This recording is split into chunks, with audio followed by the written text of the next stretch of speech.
Year 5, welcome to today's science lesson with Miss Quinlan. I'm really hoping that all of you at home can join in with my science experiment today because it includes equipment and ingredients that you should have in your house. You will need some table salt, some cold water. I have 400 millilitres in here, a dessert spoon for stirring, a teaspoon for measuring, and then you will need 4 dishes. If you can have them the same size, that would be absolutely ideal. You might want to use glasses instead or small bowls. I'm lucky to have these ramekins that are all the same size. I'd also recommend a tea towel just in case of any spillages. And as with every lesson, you need a pen or a pencil, your workbook or a piece of paper and a ruler. Today's learning intention is to observe and record changes over time. So get this written down now. My first question to you today is, what is a solution? You should have heard this word before. Discuss with somebody around you what you think a solution is. You might want to pause the video. A solution is when 2 substances are mixed together to form a new product. In a solution, one substance dissolves. Do you know what dissolving means? It dissolves, and that means that it splits into teeny tiny pieces and spreads throughout the other substance. Can you think of any examples of solutions?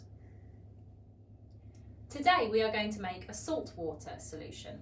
So here is my 400 millilitres of water, and I'm going to put 4 teaspoons of salt in, hopefully without spilling it all over the table. 1, 2, doesn't matter if a little bit extra goes in, 3, 4. Have a look at the water at the moment. What do you notice? What do you think I'm going to do next? I have got to stir the salt into the water, and eventually it will dissolve. In this experiment, we would call the salt the solute because that is the substance that is being dissolved, and we would call the water the solvent because that is the substance that the solute is being dissolved into. So I'm hoping you can see my water is cloudier now than it was to begin with, but I can't see any salt particles any longer. If you are doing this at home, I hope that you are finding the same.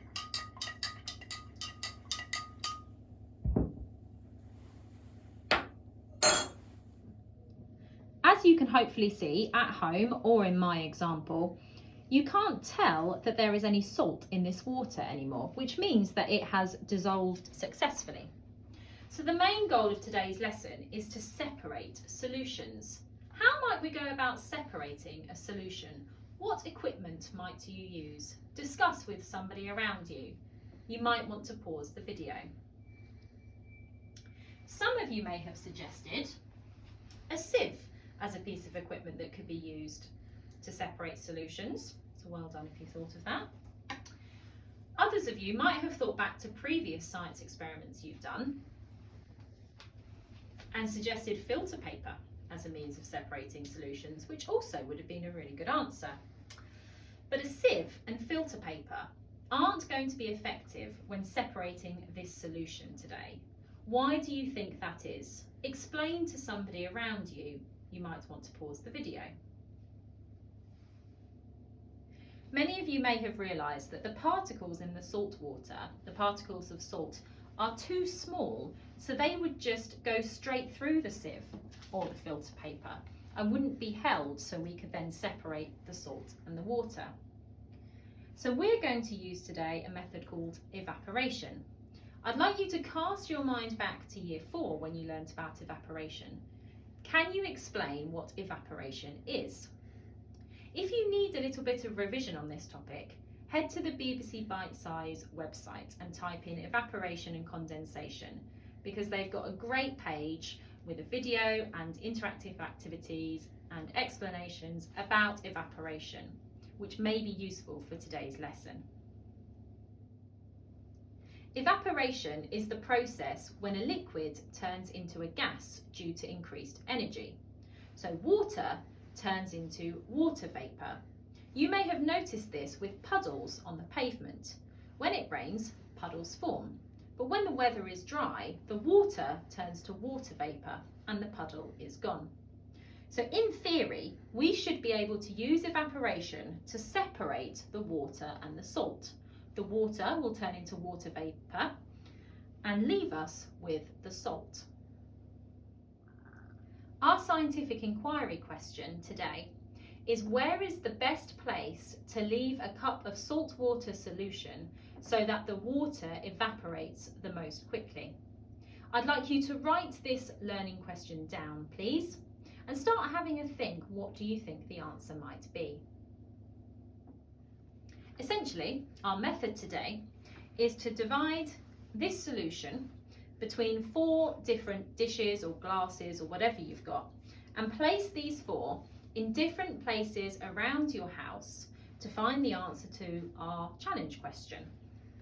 First thing I want you to think about, and you'll need to write this down in your books, what are the controlled variables in this experiment? So by controlled variable, I mean the things we have to keep the same to make sure it is a fair test. And what is the independent variable? What's the one thing that we are changing to test for our investigation today? So you need to write this down in your book and write a list of the controlled variables. Write what the independent variable is as well. Pause the video while you do this.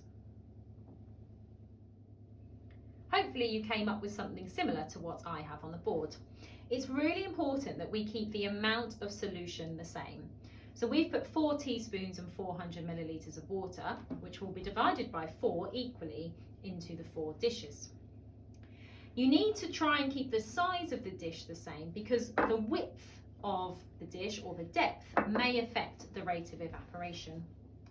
You also need to keep the time observed the same. If you look after one day at one and then after 3 days at another, you're going to get a very different result, because the only thing that we are changing is the place. Now, you are going to have your own decision over where you put these. So you might want to put one near a window in the lounge where it's really sunny perhaps. You might want to put another in a dark cupboard. What do you think about putting one of these outside? What's the difficulty with that, and what would you have to make sure of? Have a think. But ultimately, I'm happy to let you choose the 4 different places that you put your different solutions today. Your next step is to write your prediction. So the 4 places I have chosen are my lounge windowsill, which gets lots of sun during the day, a kitchen cupboard, my kitchen windowsill, which is at the back of my house and doesn't get much direct sunlight, and then carefully placed on top of one of my radiators. So have a think, which 4 places are you going to put your solution? And then you need to write your prediction. So which one of those do you think will be the best place to put your solution so the water evaporates the quickest? You need to write your prediction starting with, I predict that wherever will evaporate the quickest because. Remember to use your prior scientific understanding and use your scientific vocabulary to explain why you think that particular place will be the best place to evaporate the water the quickest. Pause the video while you write your prediction. You will want to record your results and your observations in a table, perhaps something like the one I've drawn here. You need to make sure you record the place and then each day that you're going to look. You can choose if you do this over 5 days, 7 days, 10 days, 2 weeks. If you want to keep this going, that would be amazing.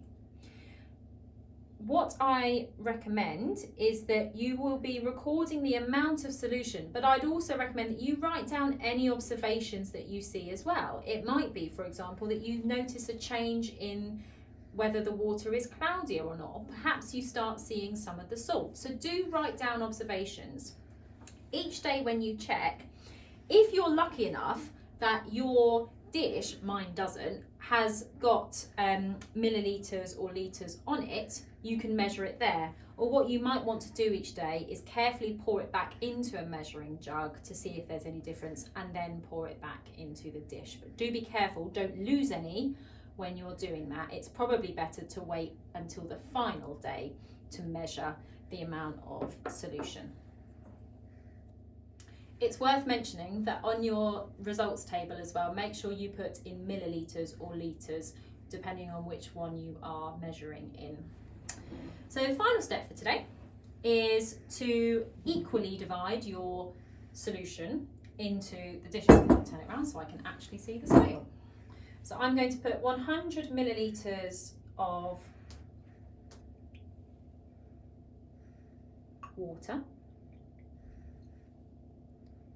in each one. A little bit more, without hopefully spilling everything all over the table. Okay, that's fine.